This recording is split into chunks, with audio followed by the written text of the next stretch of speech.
Welcome to episode 4 of Tornado Facts with Beanrock124.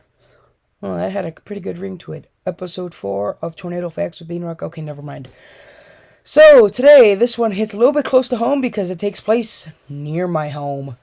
The 1967 Oak Lawn tornado outbreak was a destructive tornado outbreak and severe weather event that occurred on April 21st, 1967. So 55 years ago on Thursday. I don't know how I forgot about that. It happened across the upper Midwest, in particular the towns of Belvedere and Oak Lawn, locally known as Black Friday. I've never heard of that term being used. It was the largest tornado outbreak of 1967 and one of the most notable to ever hit the Chicago area. The outbreak produced numerous and significant F2 plus tornadoes, with 10 of them in Illinois alone. Included was one of just 6 documented violent F4 or F5 tornadoes in the Chicago area since the area was first settled. So, the F4/5 tornado that struck Belvedere, Lake Zurich was responsible for one of the highest tornado-related death tolls in a single school building ever when it struck the Belvedere High School, as multiple school buses were being loaded at the end of the day. There's a good documentary about it on Storm Stories, the Weather Channel series. If I remember, I'll link it in the description. The F4/5 tornado that swept through Palos Heights, Oak Lawn, hometown Evergreen Park, and skipped through Chicago's south side. Killed 33 people. The path of this tornado was 16 miles long and at time 200 yards wide. It dissipated at Rainbow Beach on Lake Michigan. The tornado destroyed the gym at Oak Lawn Community High School, the locker room in which the students had been evacuated to. Fortunately, none were injured or killed. At the nearby intersection of Southwest Highway, I believe that's Highway 171 if I remember correctly, and 95th Street, I've been at this intersection. 16 people were killed.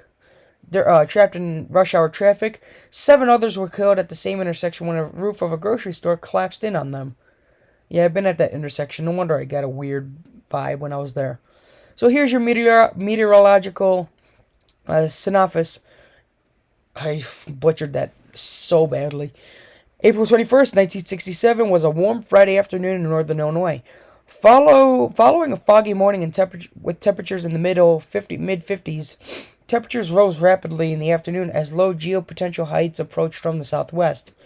A warm front, part of a very deep shortwave trough, that was my watch, passed through Illinois all day and by afternoon moved north of the state. As a low-pressure area within an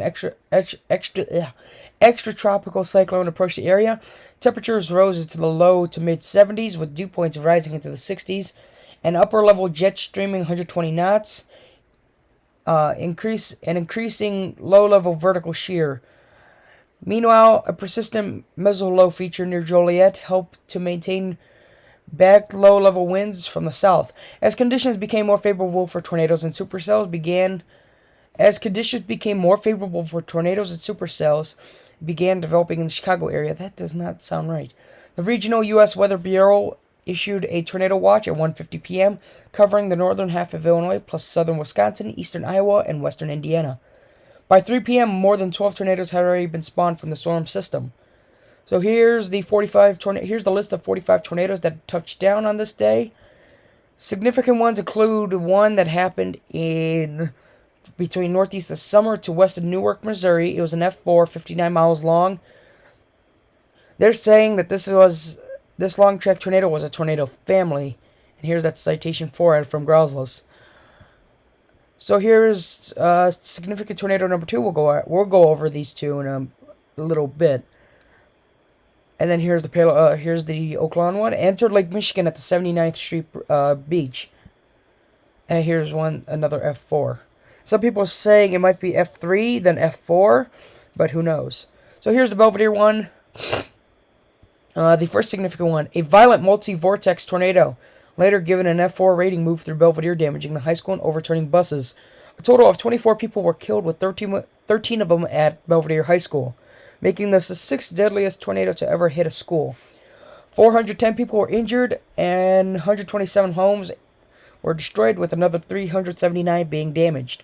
7 people were also killed at a shopping center. Hang on a second. I just realized. Huh. This was really close to where my grandma's house is. Obviously, it wasn't built at the time, but if it was, yeah. Huh. DeKalb. Oh, hello. Geneva. I'm going to open that one in a little bit. Just open the same thing. Anyways. 7 people were also killed at a shopping center. The Belvedere tornado was especially devastating because it hit the school just as students were about to get on the buses to go home. And I'm not going to feel like reading it because I read this last sentence. 400 cars, 300 new ones, and 100 employee cars were destroyed at the Chrysler plant in town just off of Route 90. A school bus driving south of Harvard was thrown into power lines and torn in half. The drivers and students survived by sheltering in a ditch. Oh, that's nice. So here's Lake Zurich and Oak Lawn tornado ones. This is too much for me to read because I can't read, and when I read, I mess it up. Huh. I'd like to see an image of this tornado. At least on radar. So that's basically it for episode 4 of Tornado Facts with Beanrock124. Next episode, episode 5, will be about the Charles City, Iowa tornado outbreak of May 11th, 1968, I think. So goodbye.